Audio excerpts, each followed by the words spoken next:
Hello guys, स्वागत है आपका सिटीजन जी चैनल पर। और आज आप देखने वाले हो 2025 में ही रिलीज हुई हॉरर मूवी वेपन्स का ब्रेकडाउन, जिसके राइटर डायरेक्टर हैं जैक क्रेगर, जिन्होंने इससे पहले बारबेरियन बनाई थी और कंपेनियन प्रोड्यूस की थी। इनकी मूवीज कुछ अलग तरह से अनफोल्ड होती हैं, ये हम सब जानते हैं, और ये मूवी भी कुछ उसी तरीके से अलग है, इसलिए बहुत ज्यादा हाइप में है। आप इसे थिएटर्स में देख सकते हो, फिर डिटेल में समझने के लिए ये वीडियो देख लेना। ये मूवी कैसे बनी, क्या इसकी खासियत है, वो सब मैं आपको बताऊंगा इस मूवी से जुड़े ढेर सारे इंटरेस्टिंग फैक्ट्स के साथ। वीडियो एकदम डिटेल्ड होने वाली है, इसलिए एंड तक बने रहना, भविष्यवाणी भी दिखाऊंगा। तो चलिए अब ज्यादा देर ना करते हुए जल्दी से ब्रेकडाउन स्टार्ट करते हैं।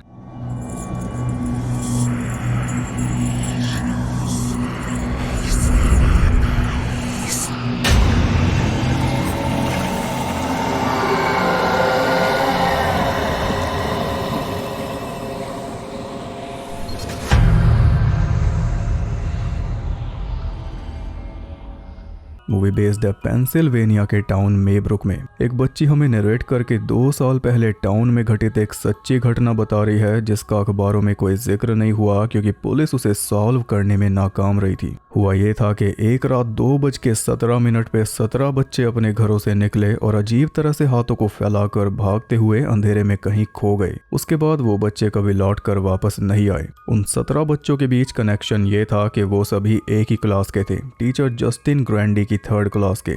अगली सुबह जब जस्टीन अपनी क्लास में पहुंची तो पूरी क्लास खाली पड़ी थी। सिर्फ एक बच्चा बैठा था जिसका नाम है एलेक्स लिली। 18 बच्चों की क्लास में से 17 बच्चे गायब थे और सबके सब एक ही टाइम पे घर से निकल के भागे थे, पर गए कहाँ ये किसी को नहीं पता। सब 2:17 पे ही भागे थे, ये पता चला घरों में लगे अलार्म्स और सीसीटीवी कैमरास से। कैमरास ने बच्चों को भागते हुए कैप्चर किया, लेकिन एक पॉइंट के बाद वो कहाँ गायब हो गए ये पता नहीं चल पाया। 1 महीने तक पुलिस ने पूरी छानबीन की, जिस बीच स्कूल बंद रखा गया। एलेक्स को उसके पेरेंट्स के साथ बैठाकर पूछताछ की गई क्योंकि सबसे मेन कड़ी वही था। उसके सारे क्लासमेट्स गायब हो गए, वो तो बड़ी बात थी ही, लेकिन वो क्यों नहीं हुआ ये उससे भी ज्यादा बड़ी बात थी। बच्चों ने कुछ प्लान किया था या फिर कोई टीवी शो देखा था जिसमें ऐसा कुछ दिखाया गया हो। ऐसी कई सारी बातें एलेक्स से पूछी गई, लेकिन उसे कुछ भी पता नहीं था। वहीं जस्टीन से भी पूछताछ की गई क्योंकि शक उसके ऊपर भी था, लेकिन वो भी इस बारे में कुछ नहीं जानती थी, बल्कि वो खुद इस वाक्य से परेशान थी क्योंकि एकदम से वो पूरे टाउन की दुश्मन बन चुकी थी। हर कोई पूरी जिम्मेदारी उसी के ऊपर डालना चाह रहा था क्योंकि वो टाउन में नई टीचर आई थी, लेकिन उसे भी सच में बच्चों की चिंता थी। अब ये जो बच्चों के घर से जाने का टाइम है 2:17, ये हमें रेशो बता रहा है पूरी क्लास का।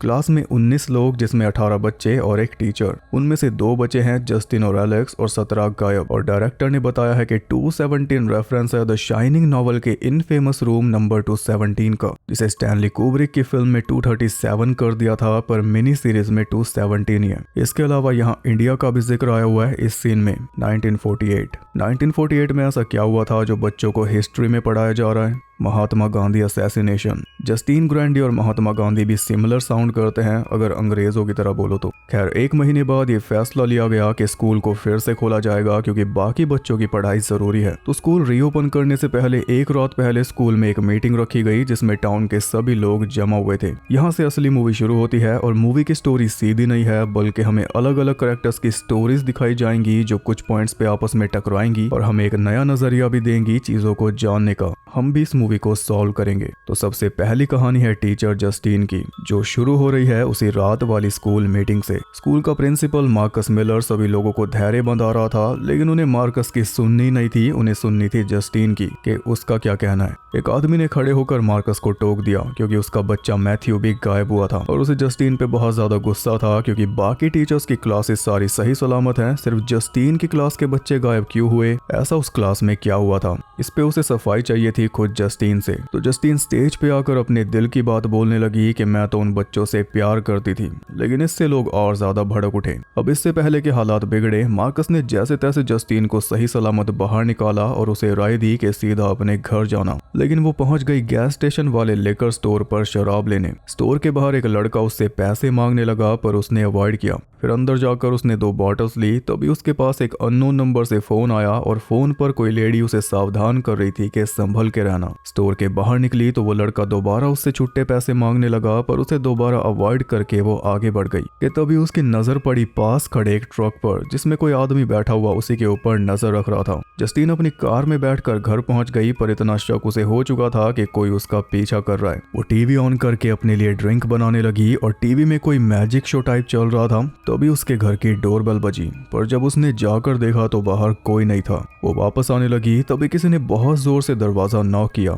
जिसके बाद तो वो भी गुस्से में बाहर निकल गई, क्योंकि डरती तो वो भी नहीं। लेकिन इस बार भी कोई नहीं था। हम अगर कोई रेड पेंट से उसकी कार के ऊपर विच लिख के चला गया। जस्टीन ने उसे मिटाने की बहुत कोशिश की, पर वो मिटा नहीं, इसलिए उसी हालत में कार को लेकर वो स्कूल पहुंच गई, जहाँ पे उसे एक और झटका लगा। मार्कस ने उसे स्कूल आने से मना कर दिया जब तक पेरेंट्स शांत नहीं हो जाते। उसने जस्टीन को ये भी सलाह दी कि किसी मेंटल हेल्थ स्पेशलिस्ट को दिखाओ, तुम अभी बहुत ज्यादा स्ट्रेस से गुजर रही हो। पर जस्टीन ने बोला कि मुझे बस काम करने की जरूरत है, मुझे बस मेरा दिन भरना है। किससे? बच्चों से। बोलती तो फंस जाती, इसलिए उसने बोला ही नहीं। वो बोली कि मुझे एक बार एलेक्स से बात करनी है, पर मार्कस ने उसे साफ मना कर दिया, क्योंकि एलेक्स पहले से ही सदमे में है। मीडिया और पुलिस द्वारा उसे बहुत ज्यादा परेशान किया गया है। बड़ी मुश्किल से उसकी लाइफ वापस नॉर्मल करने की कोशिश की जा रही है, उसे दूसरी क्लास में डाल के। इसलिए जस्टीन किसी भी हाल में उससे नहीं मिल सकती, क्योंकि जस्टीन अपनी टीचर वाली लाइन पहले भी कई बार क्रॉस कर चुकी है, जिस वजह से इसे पिछले स्कूल से निकाला भी गया था। जैसे बच्चों को हक कर लेना, किसी बच्चे को घर तक छोड़ के आना, क्योंकि वो अपने बच्चे समझ के उनकी केयर करती है। लेकिन इन्हीं हरकतों की वजह से पेरेंट्स और ज्यादा तपे हुए हैं। वो ये बात नहीं समझते।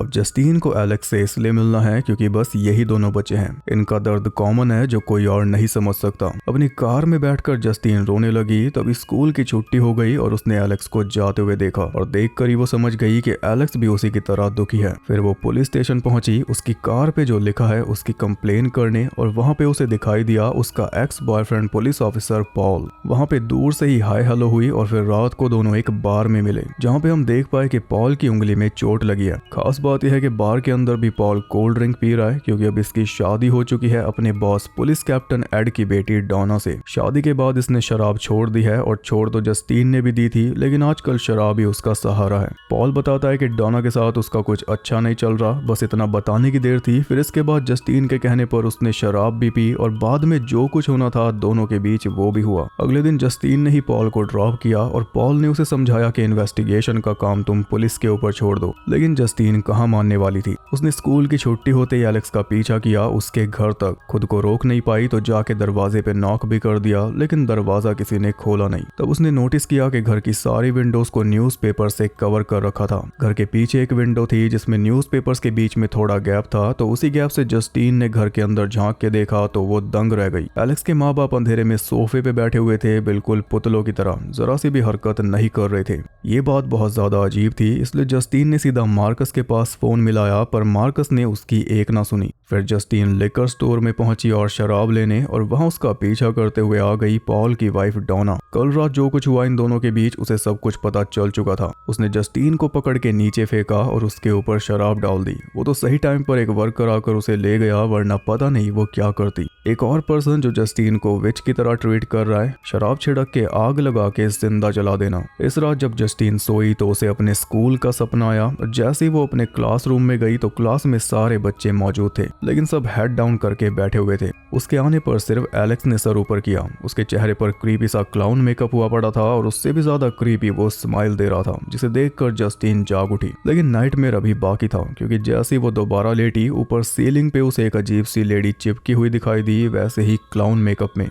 उसे देखकर वो सच में जागी। अगले दिन उसने एलेक्स को रास्ते में ही रोक लिया उससे सवाल जवाब करने के लिए, पर एलेक्स उसे अवॉइड करके चला गया, गुस्से में ये बोलकर कि मेरा पीछा मत करो। लेकिन आदत से मजबूर जस्टिन दोबारा उसके दरवाजे पर पहुंच गई। इस बार भी कोई रिस्पांस नहीं मिला, पर इस बार वो वापस नहीं गई, बल्कि कार में बैठ के वेट करने लगी शराब पीते हुए, जिसके चलते हुआ ये कि रात होते होते वो गहरी नींद में सो गई। और उसके सो जाने के बाद एलेक्स के घर का दरवाजा खुला, और अंदर से एलेक्स की मां निकली हाथ में कैंची लेकर। अजीब बात यह है कि वो बहुत ही क्रीपी वे में चल रही थी, जैसे कोई पपेट हो। ऐसे ब्रेक डांस करते हुए वो जस्टिन के एकदम पास आके खड़ी हो गई। जैसा उसका पोस्चर है उससे यही डर बना हुआ है कि वो कैंची जस्टिन के मुंह पे मारेगी, लेकिन ऐसा हुआ नहीं। वो चुपचाप आकर कार में बैठी और कैंची से जस्टिन के थोड़े से बाल काट कर ले गई। ये थी जस्टिन की स्टोरी। अब अगली स्टोरी है आर्चर की। आर्चर भी उन्हीं पेरेंट्स में से एक है जिनका बच्चा गायब हुआ है। जब से आर्चर का बेटा गया है तब से इसकी दुनिया बिखर गई है। इसका ध्यान और किसी चीज पे लगता ही नहीं। ये अपने बेटे को इतना याद करता है कि उसी के बेडरूम में सोता है, उसकी बैटमैन वाली चादर ओढ़कर। अपनी वाइफ से भी कट चुका है। सारा टाइम या तो अपने बेटे के रूम में रहता है या फिर उस रात की फुटेज देखता रहता है जब इसका बेटा घर से गया था। वैसे ही एक बिल्डर है और आज फाइनली साइट पर पहुंचा तो पता चला कि काम में काफी गड़बड़ हो रही है, क्योंकि आर्चर ने गलत सलत चीजें ऑर्डर कर दी है। जैसे कि पेंट कोई और चाहिए था पर इसने ऑर्डर कर दिया रेड पेंट। दिमाग इसका किसी भी काम में नहीं लग रहा। पेंट के डब्बे उसने ट्रक में डाले वापस करने के लिए, लेकिन पहले गया पुलिस स्टेशन थोड़ी जानकारी जमा करने। वहां पे उसने पुलिस कैप्टन एड से बात की, जो कि डोना का बाप है और पॉल का ससुर है, लेकिन बात से उसके हाथ कुछ भी नहीं लगा। पुलिस के ऊपर से उसका भरोसा पहले ही उठ चुका था, पर आज उसने ठान लिया कि वो खुद ही इन्वेस्टिगेशन करेगा, वरना उसका बच्चा कभी नहीं मिल पाएगा। और सबसे ज्यादा शक उसे जस्टीन के ऊपर है। रात को वो स्कूल मीटिंग में पहुंचा और यहाँ पे हमें पता चलता है कि आर्चर ही वो आदमी है जिसने खड़े होकर प्रिंसिपल मार्कस को टोका था। यही मैथ्यू का बाप है। इसी ने जस्टीन के ऊपर सवाल उठाए थे, लेकिन जस्टीन की स्टोरी में हमें इसका चेहरा तक नहीं दिखाया गया था, क्योंकि उसकी स्टोरी में ये एक नोबडी था जो बस बैकग्राउंड में बोल रहा था। पर इसकी स्टोरी देखकर हमें पता चलेगा कि जस्टीन की स्टोरी में इसका कितना बड़ा रोल था। जैसे कि लिकर स्टोर के बाहर जो ट्रक खड़ा था उसमें यही बैठकर जस्टीन को फॉलो कर रहा था। और जैसा कि आप जानते ही हो, इसी के ट्रक में रेड पेंट पड़ा था, तो जस्टीन की कार पे विच इसी ने लिखा था। रात को जब वो सो रहा था तो अचानक से उसकी आंख खुल गई और जागकर उसने खुद को ही बेड पे सोया हुआ पाया। टाइम हो रहा था 2:17 जब बच्चे घर से निकले थे, यानी उसी टाइम में पहुंच चुका है और अब अपने बेटे को बचा सकता है। वो जल्दी से नीचे भागा तो दरवाजा अपने आप खुल गया। बाहर उसे मैथ्यू भागता हुआ दिखा तो उसने मैथ्यू का पीछा किया और पीछा करते करते वो पहुंच गया एक घर तक, अपने ही घर तक, जिसके अंदर मैथ्यू जाता हुआ दिखाई दिया। मिरर वर्ल्ड टाइप, जिसमें सब उल्टा हो रहा है। घर के ऊपर उसे एक बड़ी सी राइफल दिखाई दी जिसपे लिखा था 217, वही टाइम, और ये वेपन तो है ही। वो जल्दी से अंदर जाके मैथ्यू के रूम में पहुंचा तो उसने मैथ्यू को बेड पर पाया। उसने मैथ्यू से कई सवाल किए, लेकिन मैथ्यू कुछ भी बोल ही नहीं रहा था। आखिर में आर्चर ने उसे वो बोला जो वो आज तक नहीं बोल पाया था, आई लव यू। और ऐसे बोलते ही मैथ्यू की जगह उसे दिखाई दी वही क्लाउन मेकअप वाली लेडी जो जस्टीन को भी दिखाई दी थी सपने में, और ये भी सपना ही था। जैसे जस्टीन उस लेडी को देखते ही जाग गई थी, वैसे ही आर्चर भी जाग गया। आर्चर को सपने में वो बड़ी सी राइफल इसलिए दिखी क्योंकि जिस रूम में ये सोता है, इसके बेटे का रूम, उसमें सामने ही एक गेम का पोस्टर लगा हुआ है जिसमें वही बड़ी सी राइफल है, और वो टाइम तो इसके दिमाग में अटका हुआ है ही। वैसे इसके बेटे के रूम में मैड मैक्स फ्यूरी रोड का भी पोस्टर लगा हुआ है। जिसने ये मूवी नहीं देखी जरूर देख लेना। अब बस ये क्रीपी लेडी की गुत्थी सुलझानी बाकी है। सुबह होते ही आर्चर अपनी इन्वेस्टिगेशन पर लग गया। उसने टाउन का मैप लिया और जिस दिशा में मैथ्यू भागा था उसी दिशा में मैप के ऊपर एक सीधी लाइन खींच दी अपने घर से लेकर। पर यह सिर्फ आधा ही पार्ट था। अब उसे एक और गायब हुए बच्चे की दिशा पता करनी थी ताकि उसकी भी लाइन मैप पे खींच सके। फिर पता चलेगा कि आखिर दोनों लाइन आपस में कहां पर मिलती हैं, यानी दोनों बच्चे मिले कहां पर होंगे। इतना दिमाग वो इसलिए लगा पाया क्योंकि पहले आर्मी में था। खैर ये पता लगाने वो पहुंचा गायब हुई बच्ची बेली के घर, लेकिन उसकी मां ने आर्चर को अंदर आने ही नहीं दिया। इनके घर का नंबर है 1948 जो हमने अभी इंडिया के पास लिखा हुआ देखा था। तब वो ट्रक में बैठकर वेट करने लगा बेली के डैड के आने का, क्योंकि डैड को वो किसी तरह फोर्स कर लेगा। और जब डैड आए तो हमें भी झटका लगा क्योंकि डैड है हमारे जस्टिन लॉन्ग। इस भाई ने बारबेरियन में भी ऐसी सरप्राइज एंट्री ली थी।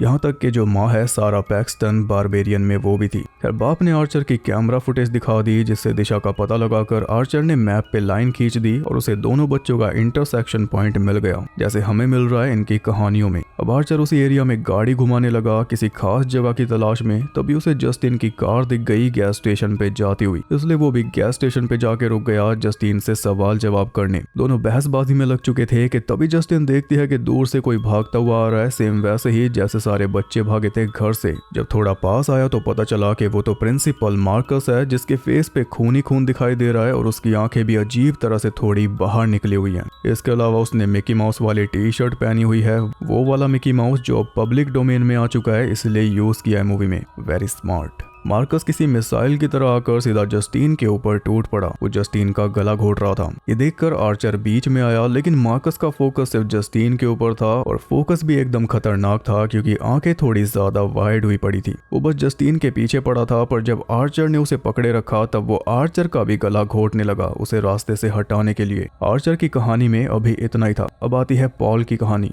तो पॉल की वाइफ डॉना काम से बाहर गई थी 3 दिन के लिए और पॉल ने उसे प्रॉमिस किया था कि वो शराब को हाथ नहीं लगाएगा। डॉना से फोन पे बात करके वो पुलिस स्टेशन से बाहर निकला था, तभी उसे जस्टीन दिखाई दी थी जो कंप्लेन लिखाने आई थी। तब इन दोनों की दूर से हाय हेलो हुई थी। पर एक कमी बताऊं तो पॉल की कहानी में ये राइट हैंड से हेलो कर रहा है, जिससे हमें पता चल रहा है कि अभी इसकी उंगली पे कोई चोट नहीं लगी है, पर रात तक लग जाएगी। लेकिन जस्टीन की स्टोरी में इसने लेफ्ट हैंड से हेलो किया था, राइट हैंड इसका जेब में था। मेरे हिसाब से ये गलती नहीं है, ये बस हमें बताने के लिए है कि जस्टीन का इस पे उतना ध्यान नहीं था जबकि इसका है। यहाँ उनके बीच कोई बात नहीं हुई। पॉल सीधा कार लेकर पेट्रोलिंग पर निकल गया और शायद ये बियर ही पी रहा है, कोक नहीं। बदले हुए हाव भाव से अंदाजा लगा सकते हैं। रास्ते में उसे दिखाई देता है जेम्स, वही लड़का जो लेकर स्टोर के बाहर जस्टीन से छुट्टे पैसे मांग रहा था। ये एक ड्रग एडिक्ट है जो चोरी चकारी करके ही नशे करता है। पॉल ने उसे ताक झाक करते हुए देख लिया और पॉल को देखकर उसने भी भागना शुरू कर दिया, लेकिन आखिर में पकड़ा गया। उसकी तलाशी लेने से पहले पॉल ने उससे पूछा कि तुम्हारी जेब में कुछ ऐसा तो नहीं है जिससे मुझे नुकसान पहुंचे। जेम्स ने बोला नहीं है।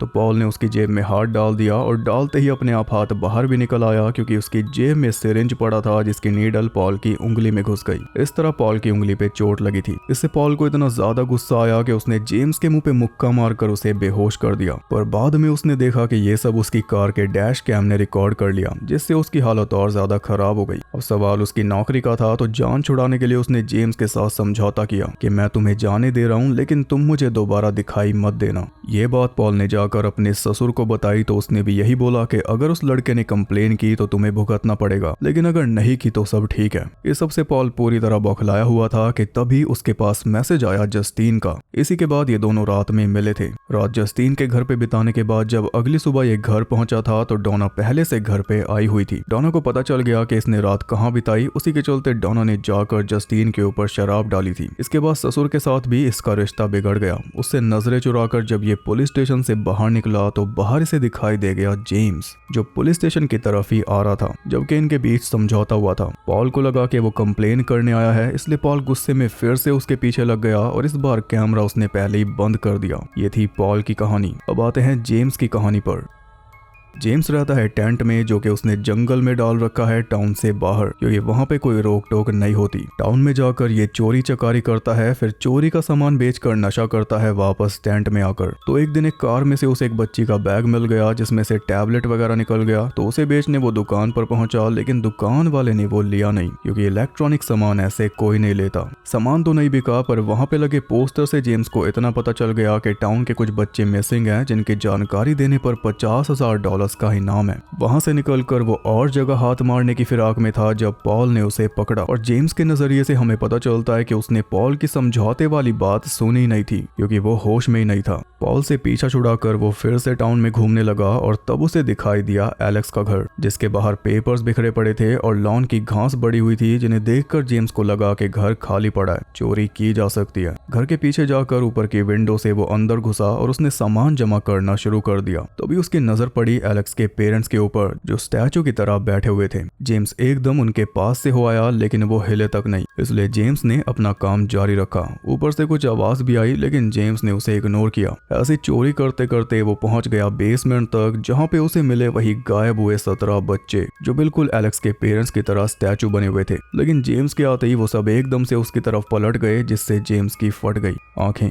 वो जल्दी से बाहर निकला तो एलेक्स के पेरेंट्स भी उठ के उसकी तरफ आने लगे। तब कहीं जाकर वो घर से बाहर निकल के भागा, लेकिन उसे मिसिंग बच्चे मिल चुके थे जिनके ऊपर मोटा इनाम था। इसलिए उसने पुलिस के पास फोन मिलाया बच्चों की जानकारी देने के लिए, पर पुलिस ने उसे बोला कि अगर तू सीरियस है तो पुलिस स्टेशन में आके रिपोर्ट कर, तब मिलेंगे पैसे। इसी वजह से जेम्स पुलिस स्टेशन की तरफ जा रहा था जब पॉल ने उसे देख लिया और वो गुस्से में दोबारा जेम्स के पीछे लग गया, अपनी नौकरी पे खतरा समझ के। यहाँ पे आके इन दोनों की कहानियां आपस में मिल गई। पॉल से बचने के लिए जेम्स जंगल में भाग गया, जहाँ पे उसे दिखाई दी वही क्लाउन मेकअप वाली लेडी, जो दूर से जेम्स की तरफ हाथ हिला रही थी। और ये कोई सपना नहीं है। आमतौर पे लोग जेम्स को अवॉइड करते थे, पर आज जेम्स उसे अवॉइड करके अपने टेंट में जाकर छुप गया। तभी कोई टेंट के पास आया तो जेम्स ने इंजेक्शन उठाकर उसके फेस में घुसा दिए और वो निकला पॉल, जिसे यह हरकत बिल्कुल भी पसंद नहीं आई। वो जेम्स को गोली मार देता अगर जेम्स ये ना बोलता कि मैंने उन गायब हुए बच्चों को देखा है, मैं जानता हूँ वो कहाँ पर है। पॉल को लेकर वो एलेक्स के घर पहुंचा और जेम्स जेम्स को कार में छोड़कर पॉल अकेला गया चेक करने। हैरानी की बात यह है कि इस बार किसी ने दरवाजा खोला और पॉल अंदर चला गया, लेकिन फिर वो कई घंटों तक बाहर आया ही नहीं। बाहर आया सीधा रात में और आकर जेम्स को भी घसीट कर घर के अंदर ले गया। इनकी कहानी यहाँ पे खत्म हुई। अब आती है मार्कस की कहानी। एलेक्स के घर में ताक झांक करने के बाद जब जस्टिन ने मार्कस के पास फोन किया था तब मार्कस अपने पार्टनर टेरी के साथ शॉपिंग कर रहा था। जस्टिन ने बताया था कि एलेक्स के माँ बाप अंधेरे में स्टैचूज की तरह बैठे हुए हैं। तो जस्टिन की बातें सुनकर अगले दिन मार्कस ने एलेक्स के पेरेंट्स को स्कूल में बुलाया था, लेकिन पेरेंट्स की जगह स्कूल में आई थी एलेक्स की आंट ग्लैडिस, वही क्लाउन मेकअप वाली लेडी जो सबको दिखाई दे रही है। और स्टार्टिंग में जितनी भी पूछताछ एलेक्स से की गई थी उनमें एलेक्स की माँ की जगह यही एलेक्स के साथ बैठी थी, इसका भी हिंट हमें दिया गया था। लेकिन मार्कस उससे पहली बार मिल रहा है। ग्लैडिस बताती है कि एलेक्स के पेरेंट्स बीमार हैं, इसलिए ग्लैडिस ही पूरे घर का ध्यान रख रही है। और मार्कस कहता है कि मुझे पेरेंट्स से ही मिलना है क्योंकि मेरे पास एक कंप्लेन आई है। अगर वो नहीं आ सकते तो मैं खुद तुम्हारे घर आ जाऊंगा, लेकिन बात उन्हीं से करूंगा, तुमसे नहीं। ये सब सुनकर ग्लैडिस को गुस्सा आ गया, जो उसने तब तो नहीं दिखाया, लेकिन अगले दिन वो मार्कस के घर पहुंच गई। जब मार्कस ने मिकी माउस टी शर्ट पहनी हुई थी और उसके पार्टनर टेरी ने मिनी माउस वाली। ग्लैडिस ने आते ही पीने का पानी मांगा, वो भी एक बोल में। फिर अपने बैग में से एक कांटों वाली स्टिक निकाली जिसके ऊपर एक रिबन लिपटा हुआ था, और वो रिबन ग्लैडिस ने चुराया मार्कस के ऑफिस में से। फिर उस स्टिक के कांटे से ग्लैडिस ने अपने हाथ पे कट मारा और अपना खून मल दिया उस स्टिक के ऊपर। इसके बाद उसने टेरी के बाल काट लिए, जिस वजह से मार्कस पुलिस के पास फोन मिलाने लगा। और उससे पहले ग्लैडिस ने अपने बैग में से एक बेल निकाली और जैसे ही उसने बेल बजाई मार्कस उसके वश में हो गया, क्योंकि मार्कस की बिलोंगिंग यानी वो रिबन उस स्टिक पे लिपटी हुई है जिसपे ग्लैडिस का खून लगने के बाद मार्कस ग्लैडिस के वश में आ चुका है। बेल के ऊपर 6 लिखा है और साथ में एक ट्रायंगल बना हुआ है, 666 यानी डेविल। और इस मूवी में भी 6 ही चैप्टर्स हैं। अब टेरी कुछ करता उससे पहले ग्लैडिस ने उसके बाल स्टिक पे लपेट के स्टिक तोड़ दी, और जैसे स्टिक टूटी मार्कस टेरी के ऊपर टूट पड़ा। अपना सर टेरी के सर पे मार मार के उसने टेरी का फेस क्रश कर डाला, और इसी के चलते उसे भी ऐसी इंजरी हुई कि उसकी आंखें बाहर निकल आई। टेरी मर चुका था पर मार्कस फिर भी रुक नहीं रहा था। तब ग्लैडिस ने वो स्टिक्स पानी में डाल दी, तब जाके मार्कस रुका। यानी ग्लैडिस ने मार्कस को यूज किया एज अ वेपन, और एक बार नहीं 2 बार। फिर उसने बैग में से जस्टिन के बाल निकाले जो एलेक्स की मॉम ने काटे थे। उस स्टिक पर उसने जस्टिन के बाल लपेट के स्टिक तोड़ दी, जिसके चलते मार्कस किसी मिसाइल की तरह टाउन के एक कोने से भागते हुए दूसरे कोने पे पहुंच गया जस्टिन को खत्म करने। यहाँ पे मार्कस, जस्टिन और आर्चर की कहानियां आपस में मिल गई। तीनों के बीच स्ट्रगल चला, जिसमें आखिर में ये हुआ कि जस्टिन कार में बैठकर निकल गई तो मार्कस उसके पीछे भागने लगा, लेकिन इसी चक्कर में वो एक कार के सामने आकर कुचला गया और खुद खत्म हो गया। पर इस वाक्य से जस्टिन और आर्चर की बातचीत चालू हो गई। आर्चर ने जस्टिन को वो मैप दिखाया जिसपे उसने लाइंस मार के एक इंटरसेक्शन पॉइंट बनाया था, और उस पॉइंट को देखते ही जस्टिन बोली कि यहाँ पे तो एलेक्स का घर है। अब यहाँ पे शुरू होती है एलेक्स की कहानी, सबसे मेन कहानी जो पूरी मूवी को फिक्स कर देगी। एलेक्स की कहानी शुरू होती है क्लासरूम में, जब जस्टिन बच्चों को पैरासाइट्स के बारे में पढ़ा रही थी, और जस्टिन के सपने में भी बोर्ड पे यही लिखा हुआ था। इसकी इंपॉर्टेंस आगे बताऊंगा। खैर, एलेक्स का पूरी क्लास में कोई दोस्त नहीं था, बल्कि बच्चे उसे बुली किया करते थे, जिनमें टॉप पर था आर्चर का बेटा मैथ्यू। पर एलेक्स इस सब के बारे में अपने पेरेंट्स को बताता ही नहीं था, बल्कि ऐसे दिखाता था जैसे स्कूल में वो बहुत मजे करता हो। फिर एक रात उसके घर पे रहने आ गई आंट ग्लैडिस, और अपने साथ वो एक कांटों वाला बॉन्साई ट्री लेकर आई थी जिसकी टहनियों से वो वशीकरण करती है। अगली सुबह एलेक्स ने ग्लैडिस को देखा और वो काफी ज्यादा बीमार नजर आ रही थी। यानी कि जिसे हम क्लाउन मेकअप समझ रहे थे वो असल में ग्लैडिस के लिए नॉर्मल मेकअप है, जवान दिखने के लिए। लाल विग पहनकर, चटक मेकअप करके और रंगीन कपड़े पहनकर वो अतरंगी बन के रहती है, जवान दिखे ताकि। पर असल में वो बहुत बीमार है। उसी बीमारी की वजह से वो एलेक्स के घर रहने आई है। एलेक्स अपने डैड से पूछता है कि ग्लैडिस क्या अब हमेशा हमारे साथ रहेगी? तो डैड कहता है कि ज्यादा से ज्यादा 1 महीना। हर दिन की तरह डैड ने एलेक्स को स्कूल छोड़ा और क्लास में बच्चों का टेस्ट हुआ, घड़ी देख के टाइम बताने वाला, जिसमें एलेक्स को दिक्कत हो रही थी क्योंकि बच्चे अब डिजिटली टाइम देखते हैं। हमने भी इस मूवी में डिजिटली देखा। मेन बात यह है कि आज एलेक्स के डैड उसे स्कूल से लेने नहीं आए। एलेक्स को अकेले पैदल घर जाना पड़ा, और घर जाकर वो देखता है कि उसके मॉम डैड दोनों डाइनिंग टेबल पे बैठे हुए हैं और उसे वेलकम कर रही है आंट ग्लैडिस उसके खुद के घर में। इससे पता चलता है कि ग्लैडिस ने घर को टेक ओवर कर लिया है। अपने डैड को होश में लाने के लिए एलेक्स ने उनके ऊपर पानी भी फेंक दिया, लेकिन वो वैसे ही बैठे रहे क्योंकि वो ग्लैडिस के वश में है। एलेक्स की बगावत देखकर ग्लैडिस ने इस रात उसे खाना नहीं दिया। अब आप सोचोगे कि ग्लैडिस ने एलेक्स को वश में क्यों नहीं कर लिया, क्योंकि एलेक्स से उसे अपना काम निकलवाना है जो वश में करके नहीं निकलवाया जा सकता।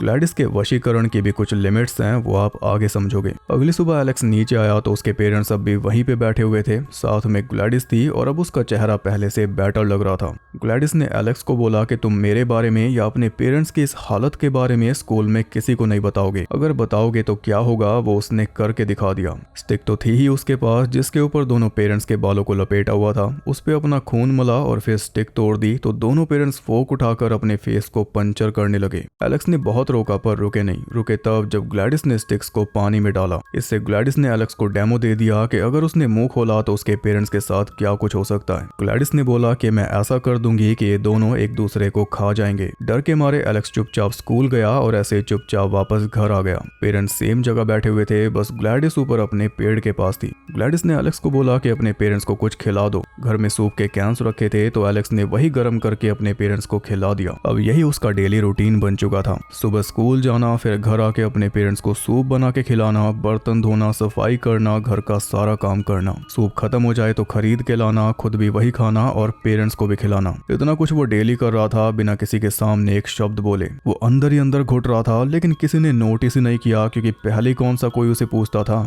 जो अब किसी को फर्क पड़ता। एक रात अचानक उसकी आंख खुल गई क्योंकि ग्लैडिस अपने रूम में तड़प रही थी और उसका चेहरा फिर से ओल्ड दिखाई दे रहा था। वो एलेक्स को बताती है कि मैं काफी लंबे टाइम से बीमार हूँ। मैंने सोचा था कि तुम्हारे मॉम डैड मुझे ठीक कर देंगे, लेकिन अब मुझे तुम्हारी मदद चाहिए। तुम अपने हर एक क्लासमेट की कोई ना कोई चीज उठा कर ले आना, उससे मैं ठीक हो जाऊंगी और जब ठीक हो जाऊंगी तो वापस चली जाऊंगी। बस इतना सुनकर एलेक्स राजी हो गया क्योंकि फिर उसके माँ बाप ठीक हो जाएंगे, ऐसा उसे लग रहा था। अब यहाँ पे हम समझे कि एलेक्स के पेरेंट्स स्टैचू बनकर इसलिए बैठे हैं क्योंकि ग्लैडिस अपने वशीकरण का यूज करके उनकी लाइफ फोर्स खा रही है, खुद को जवान रखने के लिए उनकी एनर्जी पे फीड कर रही है। लेकिन वो ऑलरेडी इतनी ज्यादा एज के हैं, इसलिए ग्लैडिस को उतनी एनर्जी नहीं मिल पा रही। इसी वजह से अब ये बच्चों पे वशीकरण करके उनकी लाइफ फोर्स खींचेगी, जिससे ज्यादा बेहतर रिजल्ट्स मिलेंगे। एलेक्स को इसलिए वश में नहीं किया था क्योंकि अगर एलेक्स डेली स्कूल जाता रहेगा तो किसी को शक नहीं होगा कि घर में क्या चल रहा है। ग्लैडिस आई है ये तो किसी को पता भी नहीं क्योंकि वो रात के अंधेरे में आई थी और अब एलेक्स इसके दूसरे काम में भी काम आएगा। इससे हम ये भी समझे कि ग्लैडिस सिर्फ दो ही तरह का वशीकरण कर सकती है उस पेड़ की टहनी के सहारे। एक तो वश में करके किसी की एनर्जी ड्रेन करना जिससे वश में होने वाला स्टैचू बन जाता है, और दूसरा स्टिक को तोड़ के वश में हुए व्यक्ति को एज अ वेपन यूज करना किसी को मारने के लिए। वो पेड़ बस इतना ही साथ दे सकता है ग्लैडिस का, वरना अगर इससे ज्यादा कुछ कर पाती तो पेरेंट्स जो वश में कर रखे हैं उन्हीं से सारा घर का काम करवा लेती और डैड को जॉब पे भेज देती, जिससे शक होने की गुंजाइश ही खत्म हो जाती। बल्कि पूरे टाउन को ही वश में कर लेती या कम से कम पुलिस को ही कर लेती, लेकिन ऐसा हो नहीं सकता। ग्लैडिस का वशीकरण जो टहनियों के सहारे चलता है वो लिमिटेड है। जिसकी भी एनर्जी खींचेगी वो स्टैचू ही बना रहेगा, वरना स्टिक तोड़ दे और वेपन बना ले, पर किसी को नौकर बना के काम नहीं करवा सकती। अगली सुबह एलेक्स स्कूल में जाता है और पूरे टाइम वो बस यही नजर मार रहा था कि किसका क्या चुराऊं, पर आखिर में उसकी नजर चली गई सभी बच्चों की बास्केट्स पर जिन पे सबके नेम टैग लगे हुए थे। तो वही सारे नेम टैग उसने चुरा लिए। पर तभी क्लास में जस्टीन आ गई और जस्टीन ने एलेक्स से पूछा, क्या तुम ठीक हो? तुम पहले से ज्यादा शांत नजर आने लगे हो। यानी जस्टीन ने सच बोला था कि वो इन बच्चों से प्यार करती है। जस्टीन ने उसे बोला कि तुम मुझे कुछ भी बता सकते हो, लेकिन एलेक्स ने बताया नहीं क्योंकि वो ग्लैडिस का डेमो देख चुका था। वो टेस्ट तो आपको याद ही होगा, घड़ी देख के टाइम बताने वाला। उसमें जो सबसे आखिरी घड़ी थी उसमें 2:15 हो रहे थे। बच्चे 2:17 पे गायब हुए थे, पर एलेक्स की आंख रात को 2:15 पे खुली जब ग्लैडिस ने बच्चों के ऊपर वशीकरण शुरू कर दिया था। और ये वाला वशीकरण अलग तरह से किया क्योंकि ये ज्यादा लोगों पर है और फिर उन्हें अपने पास बुलाना भी तो है। वशीकरण पूरा हुआ 2:17 पे। बस तभी सारे बच्चे अपने घरों से भागकर एलेक्स के घर में आ गए और ग्लैडिस ने उन्हें छुपा दिया बेसमेंट में। जैसे खुद रात में आई थी ताकि किसी को पता न चले, वैसे ही बच्चों को रात में बुलाया। फिर उनकी एनर्जी पे फीड करके वो थोड़ी बेहतर हो गई और उसी के चलते एलेक्स के साथ जाकर वो पूछताछ में बैठी। साथ में एलेक्स का डैड भी था, लेकिन वो बस बैठा ही था और उसे कार में बैठा के ग्लैडिस ही लेकर गई थी खुद कार ड्राइव करके, क्योंकि वो तो कुछ कर नहीं सकता। फिर जब पुलिस वाले घर की तलाशी लेने आए तब तक ग्लैडिस ने बच्चों को जंगल में भेज दिया था और घर को भी एकदम साफ सुथरा करवा दिया था एलेक्स को बोलकर। एलेक्स को लगा था कि ग्लैडिस का काम करेगा तो वो वापस चली जाएगी, लेकिन ऐसा हुआ नहीं। उल्टा एलेक्स का काम और ज्यादा बढ़ गया क्योंकि अब उसे पेरेंट्स के साथ साथ सभी बच्चों को भी सूप पिलाना पड़ता है। फिर एक दिन जब वो सूप लेके घर आया तो पॉल और जेम्स पहले से उसके घर में थे, ग्लैडिस के वश में। यहाँ पे सारी कहानियां आकर आपस में मिल चुकी हैं क्योंकि जस्टिन और आर्चर भी घर के बाहर आ चुके हैं। ग्लैडिस ने एलेक्स को बोला कि अपना सामान पैक कर लो, हम कल यहाँ से निकल जाएंगे क्योंकि अब लोग घर की तरफ आने लगे हैं। ज्यादा देर तक ये नाटक नहीं चल पाएगा। इससे आप समझे होंगे कि जो भी इन बच्चों के करीब आना चाह रहा था या जो भी इस घर के नजदीक आया, सिर्फ उसे ही ग्लैडिस दिखाई दी थी, सपने में कह लो या कैसे भी। अब ग्लैडिस एलेक्स की फैमिली को अकेला छोड़ के जाने से तो क्या रही, वो एलेक्स को भी अपने साथ ले जा रही है गुलाम बनाकर। अब पूरी जिंदगी एलेक्स को ऐसे ही काटनी होगी। ग्लैडिस ने अपने रूम के बाहर उसके पेरेंट्स को खड़ा कर रखा था गार्ड्स के तौर पर और उनके आगे नमक की लाइन खींच रखी थी। उसने एलेक्स को बोला कि लाइन क्रॉस मत करना वरना पेरेंट्स अटैक कर देंगे एज वेपन्स। जस्टिन और आर्चर बाहर वेट कर रहे थे कि तभी पॉल ने आकर जस्टिन को इशारा किया, जिसके बाद दोनों घर के अंदर चले गए। लेकिन इसी चक्कर में जस्टिन ने नमक वाली लाइन पे पैर रख दिया, जिसके बाद जेम्स और पॉल उन दोनों के ऊपर टूट पड़े। मार खाने के बाद भी वो रुक नहीं रहे थे, उनके टारगेट फिक्स थे, जेम्स का आर्चर और पॉल का जस्टिन। दोनों को खत्म करके ही वो दम लेते, पर सही टाइम पे जस्टिन ने पॉल की गन निकाली और उसे गोली मार दी, जिससे कुछ हुआ नहीं तो उसने सर में गोली मारी, तब जाके पॉल मरा। फिर जस्टिन ने जाकर जेम्स के भी सर में गोली मार दी, जिसके बाद आर्चर पहुंच गया बेसमेंट में अपने बेटे को ढूंढने। पर वहां पे उसे मिल गई ग्लैडिस, जिसने उसी के ऊपर वशीकरण करके उसे जस्टिन के पीछे लगा दिया। और अब आप देख सकते हो इसके बालों की ग्रोथ भी काफी अच्छी हो रही है। इसी बीच ऊपर एलेक्स ने भी लाइन क्रॉस कर दी थी, जिस वजह से उसके पेरेंट्स उसके पीछे लग चुके थे। लेकिन एलेक्स ने सब कुछ सोच समझ के किया था। पेरेंट्स को चकमा देकर वो ग्लैडिस के रूम में पहुंच गया और वहां से पेड़ की टहनी और ग्लैडिस की विग लेकर वो बाथरूम में बंद हो गया, जहां पे उसने टहनी पर अपना खून लगाया और विग में से ग्लैडिस के असली बाल निकालकर टहनी पे लपेटे और डेमो के अनुसार स्टिक को तोड़ दिया। जिसके बाद सारे बच्चे ग्लैडिस के पीछे लग गए एज वेपन्स, क्योंकि वही सब वशीकरण में स्टैचू बन के खड़े थे। आर्चर भी अपने टास्क में लगा हुआ था और एलेक्स के पेरेंट्स भी, तो कमांड उन्होंने ही ली। जैसे वो भागते हुए घरों को पार करके ग्लैडिस के पास आए थे, वैसे ही अब ग्लैडिस भाग रही है और वो घरों को पार करके उसके पीछे भाग रहे हैं उसे खत्म करने के लिए। ग्लैडिस ने भागने की बहुत कोशिश की, लेकिन इतनी भी जवानी वापस नहीं आई थी कि बच पाए। आखिर में बच्चों ने उसे पकड़ लिया और इतनी बुरी तरह चीर फाड़ के खाया कि पूछो मत। उसने एलेक्स को बोला था ना कि ऐसा कर दूंगी कि तेरे माँ बाप एक दूसरे को खा जाएंगे। शायद वही एलेक्स के मन में रहा होगा स्टिक को तोड़ते टाइम, इसलिए बच्चे ग्लैडिस को खा गए। ग्लैडिस के मरते ही आर्चर नॉर्मल हो गया और एलेक्स के पेरेंट्स भी शांत हो गए। शांत हुए मगर फिर से पहले जैसे नहीं हुए। इसका रीजन ये है कि ग्लैडिस ने आर्चर को एज अ वेपन यूज किया था, इसलिए वो नॉर्मल हो गया। वरना अगर उसकी भी लाइफ फोर्स खींच रही होती तो वो भी नॉर्मल ना हो पाता, जैसे बच्चे भी नहीं हुए। वो अब भी उस स्टैचू वाली स्टेट में है जैसे एलेक्स के माँ बाप हैं। आर्चर को अपना बेटा मिल तो गया, लेकिन पहले जैसा नहीं। यहाँ पे जो नरेटर बच्ची ये कहानी बता रही थी, उसने बताया कि एलेक्स के पेरेंट्स अब किसी और की देखरेख में हैं, लेकिन वो आज तक ठीक नहीं हुए। सभी पेरेंट्स को उनके बच्चे वापस मिल गए और कुछ बच्चे तो थोड़ा बहुत बोलने भी लगे हैं 1-2 साल बाद, लेकिन वो पहले जैसे नहीं हो पाए, पर उम्मीद है कि हो जाएंगे। इस नरेटर बच्ची ने शुरू में एक बात बोली थी कि 17 बच्चे एक रात गायब हो गए और फिर कभी लौट कर वापस नहीं आए। ये कोई एरर नहीं है, बल्कि उसकी बात सच है। जो बच्चे गए थे वो वापस नहीं लौटे, मतलब जैसे पहले थे वैसे नहीं रहे, क्योंकि उनकी लाइफ फोर्स का एक हिस्सा ग्लैडिस खा गई। क्या पता उन्हें रिकवर होने में कितना टाइम लगे और क्या पता वो पहले जैसे कभी हो भी ना पाए। अब एलेक्स के पेरेंट्स की आधी उम्र तो पहले ही बीत गई थी, इसलिए उनका नॉर्मल होना और मुश्किल है। पर एलेक्स अब किसी और आंट के साथ रह रहा है, किसी और टाउन में, और वो आंट अच्छी है। बस इसी के साथ ये मूवी होती है खत्म।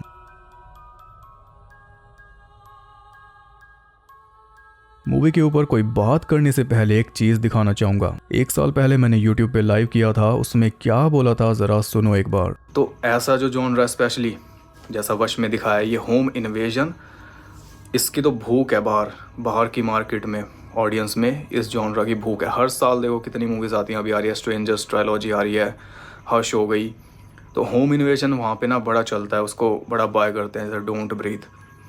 ऊपर से उसमें उनके देशों से बाहर का कॉन्सेप्ट वशीकरण, उसमें होम इन्वेजन में, तो वो ऐसे हुक होते हैं ना इस पे कि इनको बाहर से भी ऑफ़र मिलता है राइट्स खरीदने का, कि हमें राइट्स बेचो। इस मूवी का नॉन लीनियर कहानी बताने का तरीका अलग है, लेकिन जो इसकी असली खासियत है वो है इसका वशीकरण वाला एंगल, जिसकी वजह से बाहर की ऑडियंस पगलाई हुई है क्योंकि वो इससे फेमिलियर नहीं है। इसी वजह से इस मूवी की हाइप बनी है, वरना अगर वशीकरण की जगह कोई कल्ट वाला एंगल होता या कोई सुपरनैचुरल एंगल होता तो ये मूवी एक एवरेज हिट साबित होती। जिस वजह से इतनी चर्चा में है वो यही आंट ग्लैडिस का ब्लड मैजिक है। इतना ज्यादा फैसिनेट किया है लोगों को कि स्टूडियो को अब इसका प्रीक्वल बनाना पड़ रहा है जिसमें आंट ग्लैडिस की बैक स्टोरी दिखाई जाएगी। इससे साबित हो गया कि क्या बिक रहा है मूवी का। इंडिया में भी एक डिबेट छिड़ गई है कि ये मूवी वश से इंस्पायर्ड है या उसकी कॉपी है, लेकिन ये सच नहीं है। वश रिलीज हुई थी फरवरी 2023 में और जैक ने इस मूवी के स्क्रिप्ट पे काम शुरू कर दिया था 2022 में। 2022 से ये मूवी न्यूज में है, इसकी एक खबर मीडिया में आई है और ये बारबेरियन का इफेक्ट था। जनवरी 2023 में इसकी स्क्रिप्ट रेडी होकर मार्केट में आ चुकी थी, जिसपे भारी बिडिंग वॉर चली थी। हर एक मेजर स्टूडियो इसे खरीदना चाह रहा था, including Netflix, Universal, Sony, Warner Bros और जॉर्डन पील की कंपनी मंकी पॉ। स्क्रिप्ट के लिए इतनी मारामारी चल रही थी, वश के रिलीज के एक महीने पहले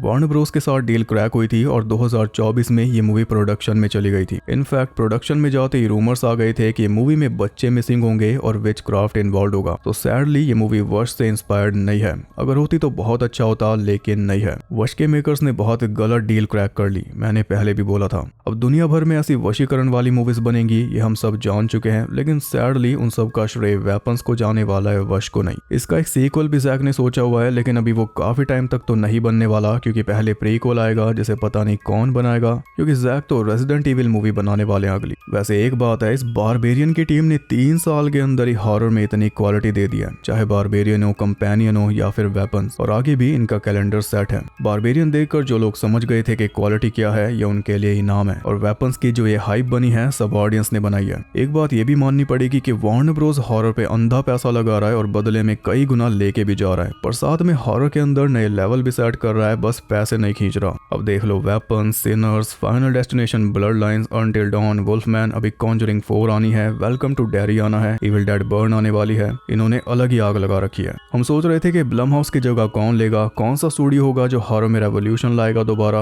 A24, नियॉन, लायंस गेट, पर वार्नर ब्रदर्स लाएंगे ये सोचा नहीं था। जब से इनकी मैनेजमेंट बदली है, एकदम सही दिशा में है, सारे फैसले सही हुए हैं, जैसे कि इविल डेड राइज को थिएटर्स में रिलीज करना, जो कि वो पहले नहीं होने वाली थी। और 2025 हॉरर के लिए बहुत बड़ा साल है, क्योंकि इस साल जस्टिन लॉन्ग ने भी हॉरर मूवी सरवाइव कर ली, भाई को बधाइयां। खैर, इस मूवी की बात करें तो मूवी का एक इंपॉर्टेंट थीम है पैरासाइट्स। जस्टिन अपनी क्लास में पढ़ा रही थी और जब ग्लैडिस मार्कस के घर गई थी तब वो टीवी पर एक पैरासाइट के बारे में देख रहे थे जो चींटी पर हावी हो जाता है। असल में ग्लैडिस भी एक पैरासाइट ही थी, दूसरों के लाइफ फोर्स पे फीड कर रही थी, और उसे लेकर कई सारे सवाल भी हैं कि क्या वो सच में एलेक्स की आंट थी, या उसकी माँ की आंट थी, या फिर वो कोई एंशिएंट विच थी जो सदियों से जिंदा है ऐसे लोगों को चूज कर। इसका जवाब तो प्रीक्वल में मिल जाएगा। पर ग्लैडिस के अलावा बाकी सब भी पैरासाइट्स ही थे, किसी न किसी चीज पे फीड कर रहे थे, जैसे जेम्स ड्रग्स पे, जस्टिन शराब पे और पॉल तो जस्टिन पे ही। इसके अलावा मूवी में हमने वशीकरण की लिमिटेशंस देखी, लेकिन वो भी कई जगहों पर टूटती हुई दिखाई दी। जैसे पॉल ने बाहर आकर जस्टिन को इशारा किया था और पॉल ही बाहर आकर जेम्स को खींचकर अंदर ले गया था, यानी वो इशारों पर काम कर रहा था। फिर पॉल और जेम्स जब जस्टिन और आर्चर के ऊपर टूट पड़े थे, तब जेम्स आर्चर के ऊपर क्यों टूट के पड़ा? आर्चर की कोई चीज तो ग्लैडिस के पास थी ही नहीं, फिर उसने जेम्स को कमांड कैसे दी उसे मारने की, या वो कोई अलग वशीकरण था? इस सब के जवाब अब प्रीक्वल में ही मिल पाएंगे जब हम ग्लैडिस के ब्लड मैजिक की रेंज देखेंगे। याद है एलेक्स के डैड ने उसे बोला था कि ग्लैडिस उनके घर 1 महीने से ज्यादा नहीं रहेगी, 1 महीने बाद ही मारी गई। इसके अलावा अल्कोहल और ड्रग्स के बारे में भी स्ट्रॉन्ग मैसेज है मूवी में, क्योंकि इस मूवी का स्क्रीन प्ले जैक ने लिखा था अपने दोस्त ट्रेवर मूर की डेथ से इंस्पायर होकर, जो 2021 में शराब पी के अपने घर की बालकनी से गिरकर मर गए थे। यहाँ तक कि जैक के पेरेंट भी अल्कोहलिक ही थे, जिस वजह से बचपन में घर का सारा काम वगैरह जैक को ही करना पड़ता था।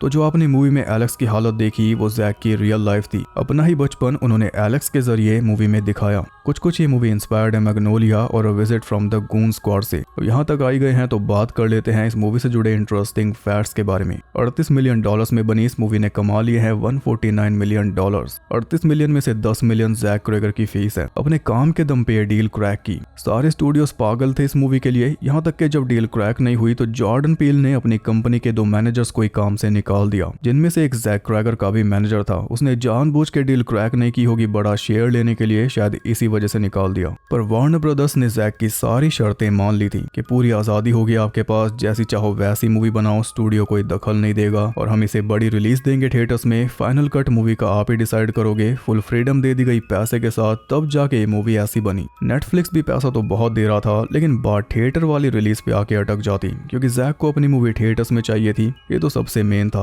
और वार्नर ब्रोस की जो कंपनी है न्यू लाइन सिनेमा, वो हॉरर में बड़ा नाम है, इसलिए जैक ने वार्नर ब्रोस को ही चुना। यूनिवर्सल वाले 31 मिलियन दे रहे थे, तब जॉर्डन पील ने यूनिवर्सल के साथ हाथ मिलाया कि दोनों मिलकर बना लेते हैं, क्योंकि जॉर्डन पील ऐसी मूवीज नहीं जाने देते, ये आपको पता ही होगा। पर फिर भी डील क्रैक नहीं हो पाई, इसलिए मैनेजर्स को निकाल दिया। ये मारा मारी सिर्फ बारबेरियन के दम पे। बारबेरियन की तरह ही इस मूवी का भी सिर्फ प्रेमिस ही जैक ने सोचा था। जो हमें स्टार्टिंग में सुना दिया जाता है कि 17 बच्चे गायब हो गए, और जो बाकी स्टोरी है वो जैक ने बाद में बना के लिखी। पहले ये मूवी 2026 में रिलीज होने वाली थी, पर टेस्ट स्क्रीनिंग में इतना तगड़ा रिस्पांस मिला कि वार्नर ब्रोस ने इसे 2025 में ही रिलीज कर दिया। इस साल इन्होंने कमाल कर रखा है। जैक ने बताया कि मूवी के अंदर कई सारे फनी सीन्स थे जिन्हें बाद में मूवी से निकाल दिया गया, क्योंकि वो सिर्फ उनके लिए फनी थे। जब टेस्ट ऑडियंस ने देखे तो कोई भी नहीं हंसा। बच्चों के जो भागने का ढंग था वो इंस्पायर्ड है वियतनाम की एक फेमस फोटो से, जिसमें एक बच्ची नेपाम से जली हुई बिना कपड़ों के भाग रही है। दिखा नहीं सकता यूट्यूब की वजह से, सर्च करो द टेरर ऑफ वॉर या नेपाम गर्ल। जो बड़ी सी राइफल वाला ड्रीम था, उसके लिए जैक इन्फ्लुएंस बताते हैं डेविड लिंच को, और कहते हैं कि ये उन्हें मेडिटेशन के दौरान दिखा था। मैथ्यू का बाप उसके गायब होने की टाइमिंग 2:17 पे अटका हुआ था। अब जरा बाइबल की मैथ्यू 2:17 देखो एक बार।